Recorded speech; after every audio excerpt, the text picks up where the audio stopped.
Hey, it's Chris, and welcome to the Between Dreams podcast, a podcast where we chat with people who are doing amazing things in hopes to inspire you to get out and do something amazing. You listened to the previous episode with Mario, and this is somewhat related. A little bit, yes. We have Katie Marchese, who is the manager and co-adventurer. Yes. And wife. And wife of Mario.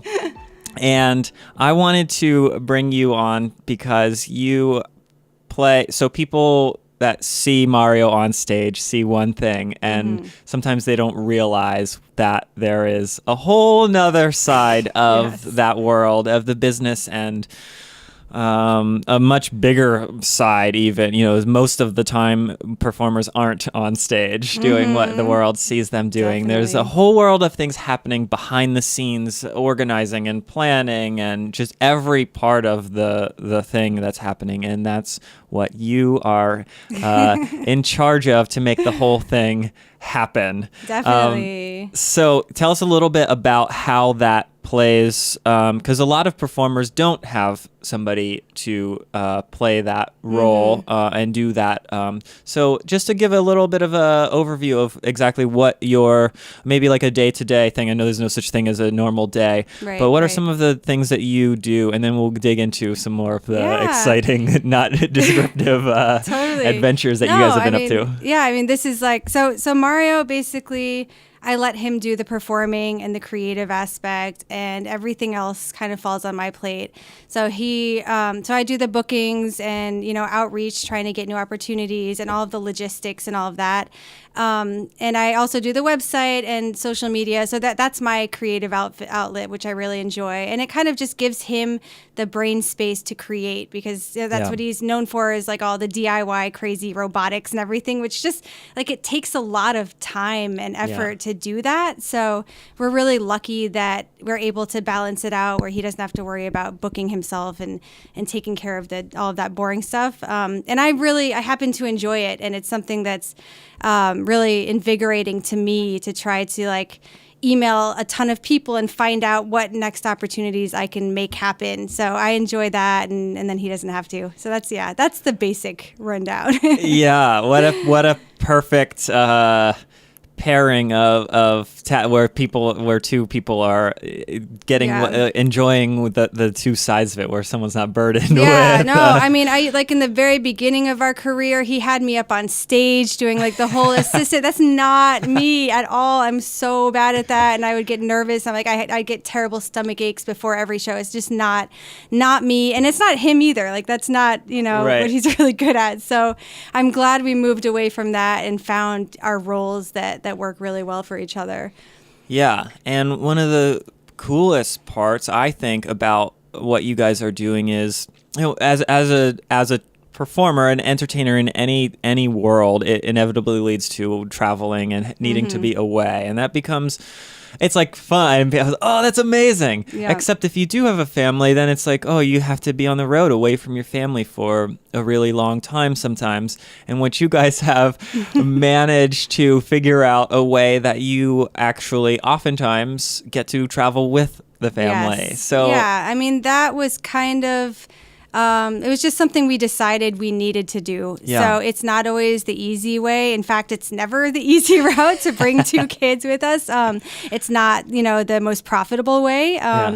But it's just something that was really important to us. Yeah. When our first child was born, we tried to do it the way we thought we were supposed to. So Mario would go off to his gigs and I would stay back, and it just, neither of us felt like it made any sense. Like he felt really alone in doing what he had to do, and I felt like I was living out this like housewife thing that I wasn't ready for. I didn't understand even how to do that role, And we're like, well, we realized maybe a year into doing it that way that it just, like, we don't have to, It's like we don't have a boss telling us that this is how we need to do things, so why are we doing it that way? Yeah. So we made the decision, we're like, we're going to do this as a family.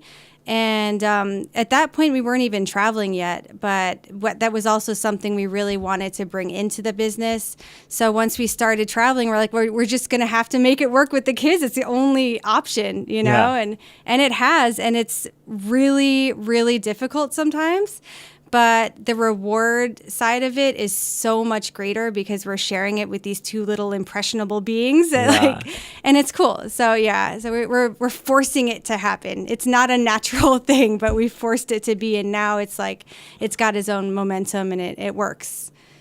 Yeah, and it's when we were talking with Mario, it's one of those things where when we see an entertainer up on stage, you see that moment, you're like, oh, that's it, amazing. And then we see an Instagram photo or a photo online, like traveling with the family, and it's like this great moment of doing all this stuff, and that was the one moment of the day where everyone was behaving. And of course, like you know how it is. I mean, with everyone's social media, especially, like you curate it to look amazing because that's what you want to project out into the world, and and also like for prospective clients and everything, like this is what you want them to see. But that's the percent that's great, and then there's all the tantrums and all of that we tuck away. Like why would we want to share that? But at the same time, I've found, like, because we share the fact that we do this as a family, we've made a lot of connections with other performers who actually do travel with their kids and haven't just talked about it a lot on their like online presence. So you find out behind the scenes, and they have so many stories that they share with us that have encouraged us along the way, and vice versa. So it's like there's this whole network of people who are doing this. You know, it's just not that many of them decide to broadcast it to the world like we do. But you know, until our kids tell us they don't want to be in the pictures anymore, they're in it, and that's what we're doing. So in that decision to do that, how does that, because there are, and again, you didn't hear the Mario interview yet, so we're just jumping back into some things, because I think it's really valuable to reinforce some of those things of, we talked a little bit about how there's these moments when something big is going to happen, when you're in front of a backstage and there's a few thousand people out on the other side, and it feels like, oh, is this right? And, am I going to be able to even do this? I feel like even on the side, on the other side is even making the decision to do that, to like lean into that difficult thing of deciding, we're going to bring entire family out on the road with a live performance show. What are those? And in every side, every part of that, we hit those things where we're like, I don't know, this is hard. And it's like, and then you do it, and then you're like, yep, it was as hard as I thought it was going to be. On the other side, then a lot of things then work out, of course. And I love the balance of that. Like, things are hard, but they also, like, when you want them to work out, you figure out a way to make them work. You figure it out. No, definitely. And there's always questioning behind every single decision you make, like whether you're doing what we're doing, traveling with the kids. Like for us, some of the things that are always in the back of our head is like their education. When we're pulling them out of school, there's always that push and pull with the teachers in the school, and they've been very supportive. But then, for example, I have a meeting with her teacher and principal next week to talk about the fact that we have like 35 days that Gigi's going to miss in the rest of the school year, and like how do we work that out? Last year we went on a big tour, and we ended up just having to pull her out and homeschool and do all of that paperwork, and we did it, and we made it work. But there's always that thing in the back of your head, like, is this the right decision? Should I be doing this? Is it going to affect her later? And I just have to keep reminding myself that, it's not all about that school book experience, but that we can give them a lot with the travels and learning on the road. And I just, I have to remind myself a lot, because those are the things I question as a parent. And I think ultimately for now it's right. And every year that goes by, we just have to re-examine everything and decide, okay, what do we do next? And just go. I'm trying not to have like a set idea in my mind of what our life is going to be, because it changes all the time. So we're just figuring it out, moment by moment. Yeah, I'm sure we could dig into some of those challenging moments and specifics. But I love that what you just said about, sometimes that, education is there's a time and place for school and Right. books and the standard path, but there's also such value in, especially as a child, to see like the real world, and in a traveling and experiencing different things is a tremendous education and just memory building experience so. at the least. Do you have any specifics of what times when you guys were traveling or part of shows or kind of out and about and just thinking, oh, I'm so glad that we made this decision to have the entire family have this experience? Right. Is there one or two of those moments that stand out? Definitely. So last year, when we went on tour with David Blaine, that was part of our thing when we were talking to David in the beginning. We're like, okay, we'll do this, but we're going to bring the whole family. That's just how we do it. And he's like, all right, man, you're all coming. So we did. And, I'm just, it was extremely challenging because of the schedule of that tour. Like when we do our own tours, we're able to kind of stretch things out and kind of take it a little easier. But obviously when you're working on that kind of tour schedule, it's boom, boom, boom. We're going from one city to the next, like day after day. There's really no break. So I knew like that was challenging for them. But then seeing like my son Bear, who at that time was 3 years old, up on stage with Mario in front of 5,000 people, and he was like stealing the show, like it was just, it's one of those moments where I don't know if he'll remember it, but we got the videos, we got the pictures, and if one day he becomes a performer, like what a way to look at that. And no matter what he becomes, like looking back on that experience. And same thing with Gigi. She got to go up on stage and like be the kid who touches the glass in the water tank when David was doing his breath hold. And that's just such a special moment. And I hope, and they seemed like they understood the impact of that, and I hope that they do, and I hope they carry that with them. And more than anything, I just want them to feel special, because that's what all parents want for their kids. It's like, the world to see it, and for themselves to see how special they are as human beings. So it was cool. Yeah, that's incredible. And I'm just thinking about that. It's like, because when I was a little kid, my dad would take me to see, my dad was like a hobby juggler. That's how I learned how to juggle. Oh, and awesome. Yeah, so he was just if there was a street fair nearby or something, and he heard that there would be street performers there or something, like we would be there, and I would be watching the jugglers, and he would take me to see music events before I could drive, before I was a little kid. And I just remember, I was like, wow, if he didn't give me that opportunity, like I didn't have any way to go to that street fair to see that and be inspired by the other people. So having like a support group around as your family experiencing those things is incredible. And I know how much that impacted me when I was a little kid. So I just can only imagine how the extreme version of that is. It's like you can never tell when right now they're 4 and 7. They're still so little. Yeah. But it's like it's this mystery, and we, the little seeds that we're planting now, we'll just see what direction they take as they get older. But on the other hand, like I just like them being a part of our business, because it also shows them like how we make money, like all the practical things of life, like you have to work really hard to be able to support yourself. And I feel like when I was a kid, maybe I didn't understand that concept that well.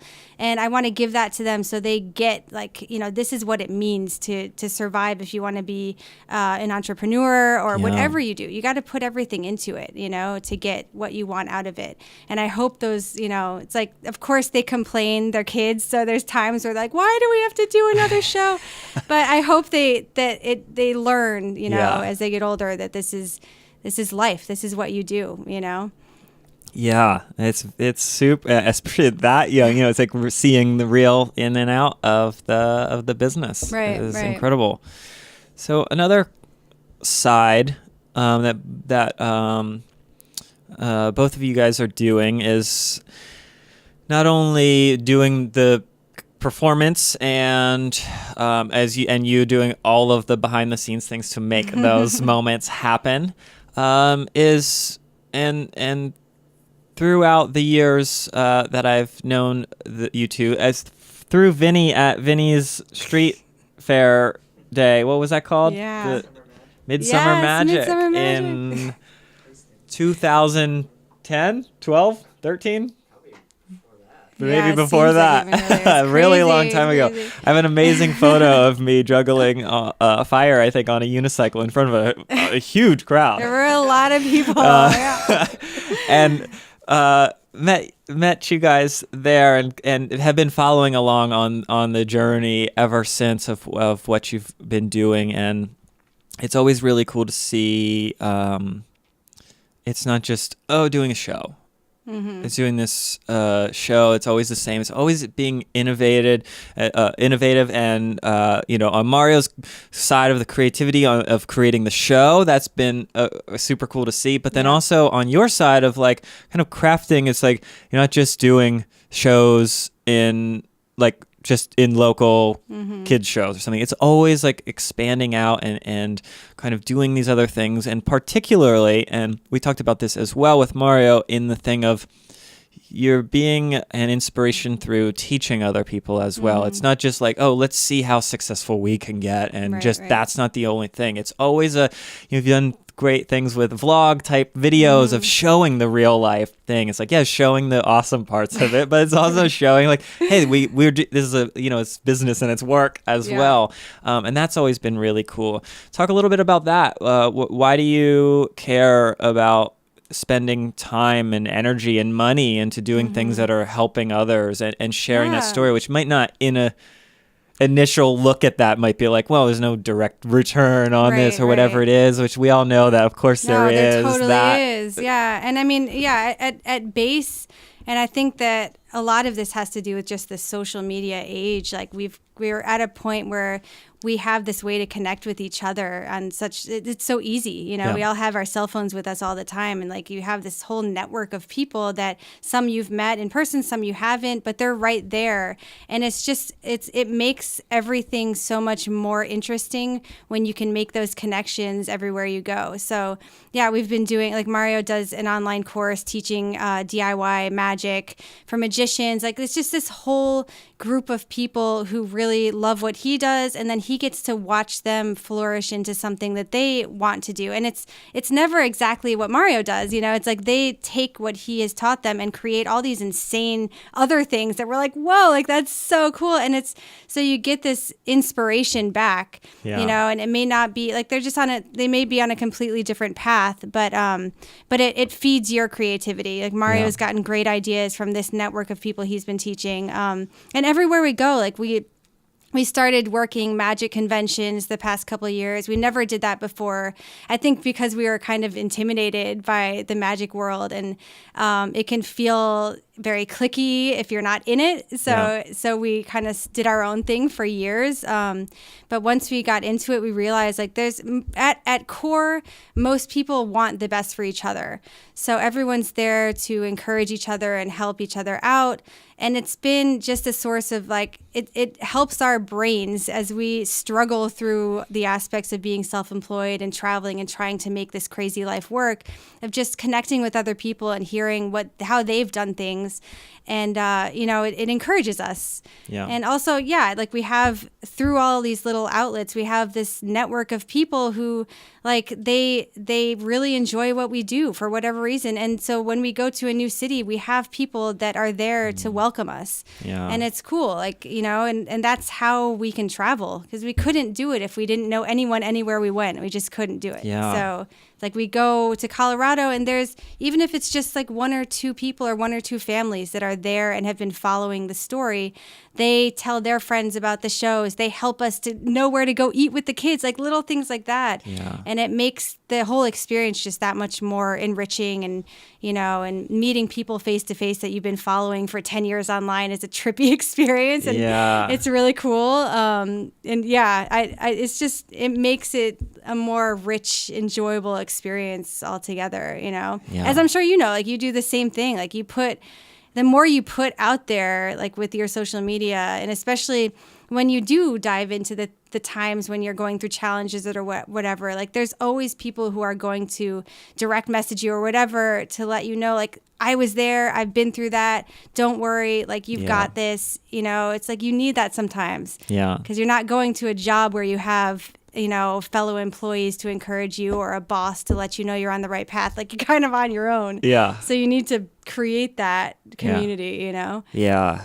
Yeah. That's so, and you know, seeing those things, and sometimes it is just that of, sometimes we don't realize that through you and that because you spent years being, you know, giving and helpful to the rest of the community, and sometimes you don't see that instantly come back in the moment, right? But it will, and then will. it comes back. Then when you need, and you reach out, hey, we're coming into this town. Does anyone have? And it's like someone's like, yeah, I've been following you for 10 years. It's like maybe you didn't even know that they were, or something. I think that's so inspiring to people who are, you know, a lot of the world in the community that I'm kind of building up through the Between Dreams, listeners to the podcast and people who watch the videos are trying to make something. And sometimes I know, because I'm in this, speaking for myself, someone's like, what am I doing? Am I just wasting my time doing this? It's like, I'm not really getting like an instant return on this.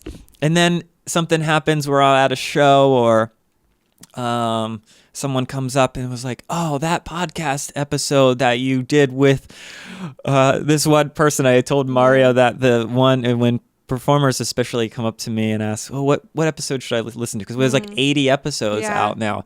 I often recommend that initial one that we did 4 years ago or something, because it was so powerful, and him just and that's what I told him too, is just like, you guys have always been putting out that stuff, and it's like cool to see then when things start to come back in, and it's like, oh, it's all rising because of the positive experience that it's just and that's not like one action, that's like a lifestyle of actions. Oh, definitely. So, and that's, you know, when I because I've been doing a course helping performers to market themselves, and that's one thing I tell them, like, it takes time, like, to build that, you know, like a lot of people get frustrated because they just started a Facebook page or whatever and they're not getting any likes or interaction. I'm like, you really gotta like lean into it and like spend the time doing it, and put, you know, it's a job in and of itself. Like, give it that time, but the more momentum you build, like, you're going to see the return eventually. It just like, it takes the time. You know, the more you put in, the more you get out, and it ends up being really cool. You know, like you get amazing connects. Like, I just love that you're out here. How many years have you been out here now?